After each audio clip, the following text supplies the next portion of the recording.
ನಮಸ್ಕಾರ ವಿದ್ಯಾರ್ಥಿಗಳೇ ಹಾಗೂ ಪಾಲಕರು, ನಮ್ಮ ಚಾನಲ್ಗೆ ಸ್ವಾಗತ. ಈ ವಿಡಿಯೋದಲ್ಲಿ ನೀವು ಹಾಕಿರುವಂಥ ಕಾಮೆಂಟ್ಸ್ಗಳು, ಸ್ಪೆಷಲಿ BEdಗೆ ಸಂಬಂಧಿಸಿದಂತಹ ಕಾಮೆಂಟ್ಸ್ಗಳನ್ನು ನಾನು ಮಾರ್ನಿಂಗಿಂದ ಓದಿ ಅದಕ್ಕೆ ಉತ್ತರಗಳನ್ನು ಕೊಡಲಿಕ್ಕೆ ಪ್ರಯತ್ನ ಮಾಡ್ತಿದ್ದೇನೆ. ಸೊ ನೀವು ಕೂಡ ಯಾರೆಲ್ಲ ಅಭ್ಯರ್ಥಿಗಳು ನಮ್ಮ ಚಾನಲ್ ಹೊಸಬರಿದ್ದೀರಾ, ಸೊ ಸಬ್ಸ್ಕ್ರೈಬ್ ಮಾಡಿಕೊಂಡು ಸಪೋರ್ಟ್ ಮಾಡಿ. ಆಮೇಲೆ ನಿಮಗೇನೋ ಡೌಟು ಇದ್ದಲ್ಲಿ ನಮಗೆ ಕಾಮೆಂಟ್ಸ್ ಮುಖಾಂತರ ತಿಳಿಸಿ. ಇಲ್ಲೊಂದು ಅಭ್ಯರ್ಥಿಯು ನಮಗೆ ಕಾಮೆಂಟ್ ಹಾಕಿರುವಂಥದ್ದು, ಸರ್ ಈಗ ನಾನು ಸೆಕೆಂಡ್ ರೌಂಡಲ್ಲಿ ಕಾಲೇಜ್ ಇಷ್ಟ ಆಗಲಿಲ್ಲ, ನಾನು ಅಂದ್ಕೊಂಡಿದ್ದು ಕಾಲೇಜ್ ಸಿಗಬೇಕು ಅಂತ ಥರ್ಡ್ ರೌಂಡಿಗೆ ವೇಟ್ ಮಾಡ್ಬೋದಾ ಸರ್, ಮತ್ತೆ ಆಪ್ಷನ್ ಎಂಟ್ರಿ ಇರುತ್ತಾ ಥರ್ಡ್ ರೌಂಡಿಗೆ ಅಂತ. ಸೊ ನೋಡಿ, ಇವಾಗ ಆಗಿರೋದು ಜಸ್ಟ್ ಫಸ್ಟ್ ರೌಂಡ್ ಮಾತ್ರ, ಇನ್ನೂ ಸೆಕೆಂಡ್ ರೌಂಡ್ ಕಂಪ್ಲೀಟ್ ಆಗಿಲ್ಲ. ಸೆಕೆಂಡ್ ರೌಂಡಲ್ಲಿ ನಿಮಗೆ ಮತ್ತೆ ಈಗ ಸೆಕೆಂಡ್ ರೌಂಡ್ ಕರೆದಾಗ ಆಪ್ಷನ್ ಎಂಟ್ರಿ ಮಾಡಿ ಒಳ್ಳೆ ಕಾಲೇಜ್ ಸಿಕ್ಕರೆ ನೀವು ಹೋಗಿ, ಒಳ್ಳೆ ಕಾಲೇಜ್ ಸಿಗಲಿಲ್ಲ ಅಂದರೆ ಅದಕ್ಕೆ ಯಾವುದೇ ಥರಂಥ ಮಾಹಿತಿ ಇಲ್ಲ ಅಂತಂದರೆ ನೀವು ಅದನ್ನು ಕ್ಯಾನ್ಸಲ್ ಮಾಡಿ ಮತ್ತು ಮುಂದಿನ ಥರ್ಡ್ ರೌಂಡಿಗೆ ಹೋಗಬೇಕಂತ ಇದರ ಗೈಡ್ಲೈನ್ಸಲ್ಲಿ ಇಲ್ಲ. ಅವಾಗ ಗೈಡ್ಲೈನ್ಸ್ ಬಂದಾಗ ಡೆಫಿನೆಟಾಗಿ ಮಾಹಿತಿಯನ್ನು ಕೊಡ್ತೇನೆ.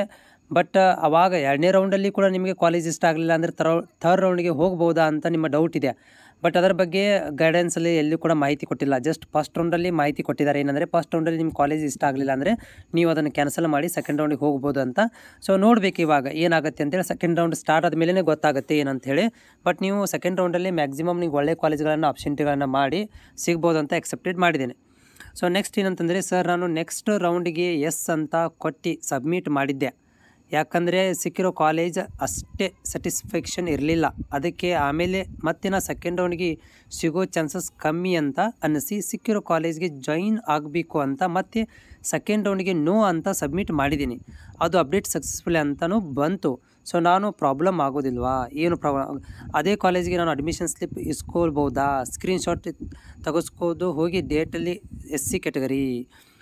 ಎಸ್ ನೋಡಿ, ನೀವು ಇವಾಗ ಏನು ಮಾಡ್ಬೋದು ಅಂತಂದರೆ ಡೈರೆಕ್ಟಿಗೆ ಹೋಗಿ ನೀವು ಈ ಒಂದು ಪ್ರಾಬ್ಲಮನ್ನು ಹೇಳಿ. ಸೊ ಡೆಫಿನೆಟಾಗಿ ಅವ್ರು ನಿಮಗೆ ಗೈಡ್ಲೈನ್ಸನ್ನು ಕೊಡ್ತಾರೆ. ಅದ್ರ ಜೊತೆಗೆ ಏನಂತಂದರೆ, ನೀವು ಇವಾಗ ನೋ ಅಂತ ಕೊಟ್ಟಿದ್ದೀರಾ, ಸೊ ತೊಂದರೆ ಇಲ್ಲ.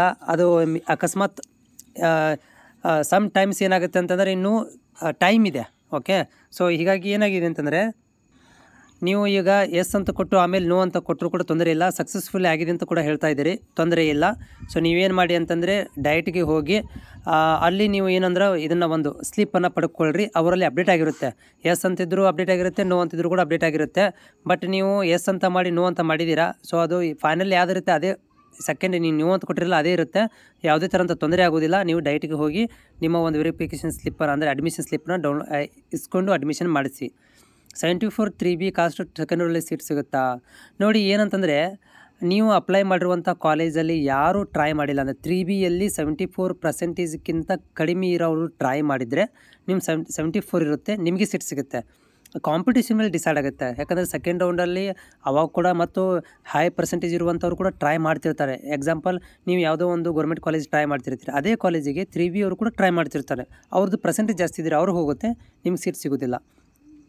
ಸರ್ ನಾನು SC ಬಟ್ ನನಗೆ 10,170 ಫೀಸ್ ಬಂದಿದೆ, ಹೇಗೆ ಸರ್ ಅಂತ ಕೇಳ್ತಾರೆ. ನೋಡಿ, ನೀವು SC ಇದ್ದೀರಾ, ನಿಮಗೆ 10,175 ರೂಪಾಯಿ ಫೀಸ್ ತೋರಿಸ್ತಾ ಇದೆ ಅಂತ ಯಾಕೆ ತೋರಿಸ್ತಾ ಇದೆ ಅಂತಂದರೆ, ನಿಮಗೆ ಇಲ್ಲಿ ನಾವೊಂದು ಮಾಹಿತಿಯನ್ನು ಕೊಡ್ತೇನೆ ನೋಡಿ. ಇಲ್ಲಿ ಪರಿಶಿಷ್ಟ ಜಾತಿ ಮತ್ತು ಪರಿಶಿಷ್ಟ ಪಂಗಡ ಅಂದರೆ SC ST ಅಭ್ಯರ್ಥಿಗಳ ಶುಲ್ಕದ ಬಗ್ಗೆ ಅಂತ ಇದೆ ನೋಡಿ. ಯಾರ್ದು 2,50,000ಕ್ಕಿಂತ ಕಡಿಮೆ ಇರುತ್ತೆ ಆದಾಯ ಅಂಥವರಿಗೆ ವಿನಾಯಿತಿ ಶುಲ್ಕ 0 ಇದೆ, ಎಕ್ಸಂಪ್ಷನ್ ಕೊಟ್ಟಿದ್ದಾರೆ. 2,50,000ಕ್ಕಿಂತ ಜಾಸ್ತಿ ಇದ್ದರೆ ಅವರು ಏನು ಮಾಡಬೇಕು, ಕಡ್ಡಾಯವಾಗಿ ಪಾವತಿ ಮಾಡಬೇಕಂತ ಒಂದು ಕಂಡೀಷನ್ ಇದೆ. ಎರಡನೇ ಕಂಡೀಷನು, ನೀವು ಡಾಕ್ಯುಮೆಂಟ್ ಅಪ್ಲೋಡ್ ಮಾಡಬೇಕಾದ್ರೆ ಅಂದರೆ ಅಪ್ಲಿಕೇಶನ್ ಹಾಕಬೇಕಾದ್ರೆ ನೀವು ಜಾತಿ ಆದ ಪ್ರಮಾಣ ಪತ್ರವನ್ನು ಹಾಕಿರಲಿಲ್ಲ ಅಂತಂದರೆ ಅದು ಸಾಮಾನ್ಯ ವರ್ಗ ಅಂತ ಕನ್ಸಿಡರ್ ಆಗುತ್ತೆ. ಇದು ಎರಡನೇ ಪಾಯಿಂಟು. ಮೂರನೇ ಪಾಯಿಂಟು, ನೀವು ಡಾಕ್ಯುಮೆಂಟ್ ವೆರಿಫಿಕೇಷನ್ಗೆ ಹೋದಾಗ ಅಲ್ಲಿ ನೀವೇನಾದರೂ ಅವಶ್ಯಕವಾಗಿ ಬೇಕಾಗಿರುವಂಥ ದಾಖಲಾತಿಗಳನ್ನು ನೀವು ಕೊಟ್ಟಿರಲಿಲ್ಲ ಅಂತಂದರೆ, ಯಾವಾಗ ಡಾಕ್ಯುಮೆಂಟ್ ವೆರಿಫಿಕೇಷನ್ ಟೈಮಲ್ಲಿ ನೀವು ಡಾಕ್ಯುಮೆಂಟ್ ತೋರಿಸಿರಲಿಲ್ಲ ಅಂತಂದರೆ ಅವಾಗ ಕೂಡ ನೀವೇನು ಮಾಡ್ತೀರಿ, ಸಾಮಾನ್ಯ ಅಭ್ಯರ್ಥಿಯಾಗಿ ಕನ್ಸಿಡರ್ ಆಗುತ್ತೆ. ಓಕೆನಾ? ಸೊ ಹೀಗಾಗಿ ಇದರಲ್ಲಿ ಮೂರಲ್ಲಿ ಯಾವುದಾದ್ರೂ ಒಂದನ್ನು ನೀವು ತಪ್ಪು ಮಾಡಿದರೆ ನಿಮ್ಮಗಳಿಗೆ ಫೀಸ್ ತುಂಬಲೇಬೇಕಾಗತ್ತೆ. ನಿಮ್ಮ ಆದಾಯ 2,50,000ಕ್ಕಿಂತ ಜಾಸ್ತಿ ಇದ್ದರೆ ನೀವು ಫೀಸ್ ತುಂಬಬೇಕು.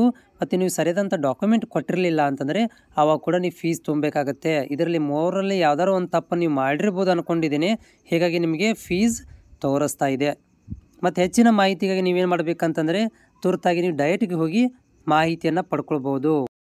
ಓಕೆ, ನೆಕ್ಸ್ಟ್ ಕ್ವಶನ್ ಏನಂತಂದರೆ, ಸರ್ ಫಸ್ಟ್ ರೌಂಡಲ್ಲಿ ಕಾಲೇಜ್ ಆಗಿದೆ ಬಟ್ ಆ ಕಾಲೇಜ್ ಇಷ್ಟ ಇಲ್ಲ, ಸೊ ನೆಕ್ಸ್ಟ್ ರೌಂಡ್ ಹೋದ್ಮೇಲೆ ಸೆಲೆಕ್ಷನ್ ಹೇಗಾಗುತ್ತೆ? ನಮ್ಮದು ಪರ್ಸೆಂಟೇಜ್ ಜಾಸ್ತಿ ಇದ್ದರೆ ನಮ್ಮದು ಫಸ್ಟ್ ಕನ್ಸಿಡರ್ ಆಗುತ್ತಾ? ಹೌದು.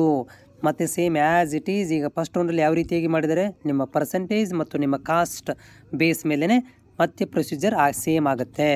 ಪರ್ಸೆಂಟೇಜ್ ನೋಡ್ತಾರೆ, ನಿಮ್ಮ ಕಾಸ್ಟ್ ನೋಡ್ತಾರೆ. ನೀವು ಅಪ್ಲೈ ಮಾಡಿರುವಂಥ ಕಾಲೇಜಲ್ಲಿ ನಿಮ್ಮ ಪರ್ಸೆಂಟೇಜ್ಗೆ ನಿಮ್ಮ ಕಾಸ್ಟಿಗೆ ಸೀಟ್ ಇದ್ದರೆ ಸೀಟ್ ಅಲಾಟ್ಮೆಂಟ್ ಮಾಡ್ತಾರೆ, ಅಥವಾ ನಿಮ್ಮ ಪರ್ಸೆಂಟೇಜ್ ಜಾಸ್ತಿ ಇದ್ದರೂ ಕೂಡ ಸೀಟನ್ನು ಕೊಡ್ತಾರೆ. No name in the first list verifications. What is the process of next round selections? Would I like to do the provide guidance? Okay, ನೋಡಿ ಇವ್ರು ಕೇಳ್ತಾ ಇರುವಂಥ ಪ್ರೊಸೀಜರ್ ಈಸ್ ದ್ಯಾಟ್ ನಾವು ಡಾಕ್ಯುಮೆಂಟ್ ವೆರಿಫಿಕೇಷನ್ ಲಿಸ್ಟಲ್ಲಿ ನಮ್ಮ ಹೆಸರು ಬಂದಿರಲಿಲ್ಲ, ನಾವು ವೆರಿಫಿಕೇಷನ್ ಕೂಡ ಹೋಗಿಲ್ಲ. ನೆಕ್ಸ್ಟ್ ಸೆಕೆಂಡ್ ರೌಂಡಿಗೆ ಏನು ಮಾಡ್ತಾರೆ ಅದನ್ನು ಪ್ಲೀಸ್ ಗೈಡೆನ್ಸ್ ಮಾಡಿ ಅಂತ ಹೇಳ್ತಿದ್ದಾರೆ. ಸೊ ನೋಡಿ, ಸೆಕೆಂಡ್ ರೌಂಡಿಗೆ ಡಾಕ್ಯುಮೆಂಟ್ ವೆರಿಫಿಕೇಷನ್ ಮತ್ತೆ ಮಾಡೋದು ಡೌಟ್ ಇದೆ. ಅದ್ರ ಬಗ್ಗೆ ಯಾವುದೇ ಥರಂಥ ಮಾಹಿತಿನೂ ಕೂಡ ಇಲ್ಲ. ಏನಾದರೂ ಸ್ಪೆಷಲ್ಲಾಗಿ ಏನಾದರೂ ವಿದ್ಯಾರ್ಥಿಗಳ ಹಿತದೃಷ್ಟಿಯಿಂದ ಮತ್ತೆ ಡಾಕ್ಯುಮೆಂಟ್ ವೆರಿಫಿಕೇಷನ್ ಮಾಡಿದರೆ ಮಾಡ್ಬೋದು, ಇಲ್ಲಾಂದರೆ ಇಲ್ಲ. ಆ್ಯಸ್ ಇಟ್ ಈಸ್ ಮತ್ತೆ ನಿಮಗೆ ಸೆಕೆಂಡ್ ರೌಂಡಿಗೆ ಒಮ್ಮಕ್ಕಲೇ ಏನು ಮಾಡ್ತಾರೆ ಅಂದರೆ ಆಪ್ಷನ್ ಎಂಟ್ರಿ ಮಾಡಲಿಕ್ಕೆ ಕೊಡ್ತಾರೆ. ಡಾಕ್ಯುಮೆಂಟ್ ವೆರಿಫಿಕೇಷನ್ ಆದವರಿಗೆ ಯಾವುದೇ ಥರಂಥ ಸ್ಪಷ್ಟೀಕರಣ ಇಲಾಖೆಯಿಂದ ಬಂದಿಲ್ಲ.